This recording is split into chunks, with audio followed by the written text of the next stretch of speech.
प्रॉपर्टीमधून बेदखल म्हटल्यावर अंशुमन बकला समोर आणि सगळ्यांसमोर मल्लिकाचा उतारला माज.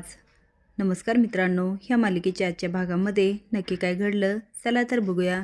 तर आता समोर अंशुमनला शेवटची संधी देतो आणि म्हणतो, आता जर खरं बोलला तर एक माणूस म्हणून मी तुझ्याशी चांगलं वागेल आणि जर खोटं बोलला तर ह्या इस्टेटीमधून तुला दखल करेल. माझ्या घरातील कुणाचाही तुझ्याशी काही संबंध राहणार नाही. आता समर असा काही निर्णय घेतो की मल्लिकाचे होश उडतात आणि ती म्हणते, समर अरे हे काय बोलतोस, तुझ्या लहान्या भावावर तुझा विश्वास नाही का? समोर म्हणतो, काकू कसा ठेवू मी विश्वास? अनेकदा माझी इच्छा नसूनही मी याच्यावर विश्वास ठेवला, पण ह्यानी काय केला, प्रत्येक वेळेस विश्वास तोडला. त्या श्वेताचं प्रकरण झालं, त्यामध्ये ह्याला शिक्षा दिली का तर याला अक्कल येईल आणि ह्या चांगला वागेल, पण नाही, याला सुधारायचंच नाही आहे. आणि आता तर त्याचा कहरच झाला. आपल्या घरी जी मुलगी काम करते तिच्यावरच हिने वाईट नजर टाकली. अगं हे जर लोकांना कळलं तर राजवाड्यांची बाहेर काय इज्जत राहील. मल्लिका म्हणते, ऐक ना समर, तू शांत हो. अरे असं काहीच नाही आहे, मी सांगते ना, ही मुलगी खोटं बोलते, हिला तर मी आता सोडणारच नाही आहे. समोर म्हणतो, काकू जर तसं असेल तर होऊन जाऊ दे DNA टेस्ट. आता मात्र अंशुमन चांगलाच हादरतो आणि विशेष म्हणजे त्याच्यावर मल्लिकाचाही विश्वास नसतो. ती म्हणती, समर अरे काय गरज आहे, आपण अंशुमनला ओळखतो ना, तो असा करू शकत नाही. काय घे मुली, आता खरं सांगायचा, तुझ्या पोटात वाढणारं बाळ कुणाचं आहे?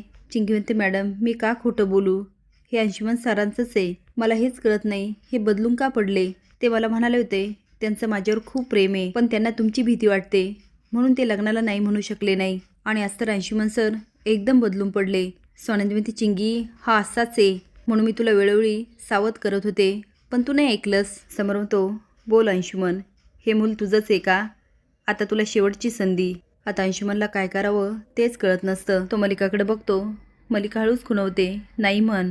अंशुमन म्हणतो, खरंच दादा, मी असं काहीही केलं नाही, माझ्यावर विश्वास ठेव. समोर म्हणतो, खरं बोला अंशू, हे जर खरं ठरलं ना तर ह्या घरातील कुठल्याही माणसाची तुझं नातं राहणार नाही आणि मी तुला प्रॉपर्टीमधून पण बेदखल करेल. चिंगी म्हणते, अंशुमन सर मला तुमच्याशीच लग्न करायचं हो, खरं बोला ना.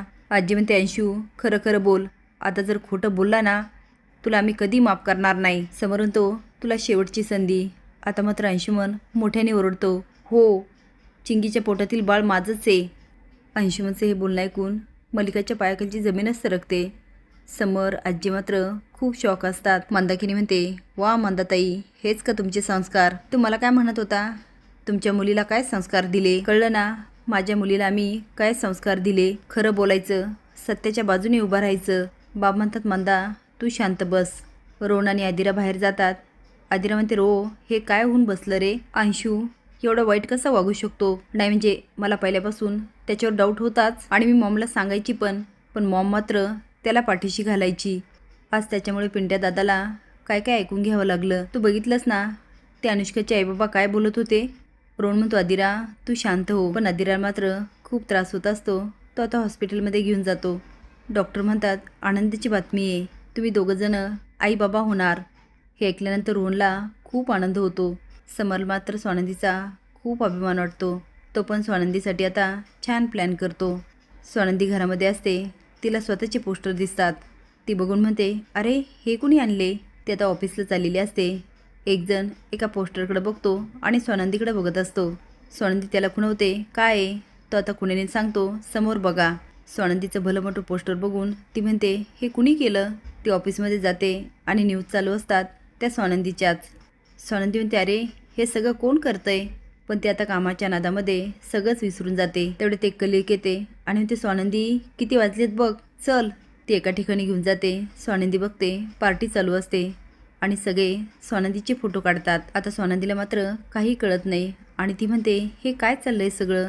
तेवढे ती मागे बघते तर तिचा भला मोठा फोटो तेवढ्यात मागून येतो आणि समोर म्हणतो, स्वानंदी मॅडम. ते आता मागे बघते, त्याच्या हातामध्ये गुलाबाचं फुल असतं. स्वानंदी म्हणते, राजवाडे तुम्ही इथं नक्की काय चाललंय? तेवढे समोर फुल देत म्हणतो, थँक्यू स्वानंदी मॅडम. स्वानंदी मनात म्हणते, बायकोला कोणी थँक्यू म्हणतं का? बायकोशी कसं वागावं साधं हे पण कळत नाही. या माणसाचं काय करू मी आता? आणि खुनेने म्हणते, थँक्यू. आता मात्र समर तिला प्रपोज करतो आणि म्हणतो, I love you Swanandi madam. पुन्हा मॅडम म्हटल्यावर स्वानंदी एवढी हसायला लागते, पण प्रपोज केल्यामुळे मात्र ती खूप खुश असते आणि आनंदाने समरला मिठी मारते. आता बघूया समर आणि स्वानंदीच्या प्रेमाची कशी सुरुवात होते, असे नवीन अपडेट जाण्यासाठी लाईक आणि सबस्क्राईब करा. धन्यवाद.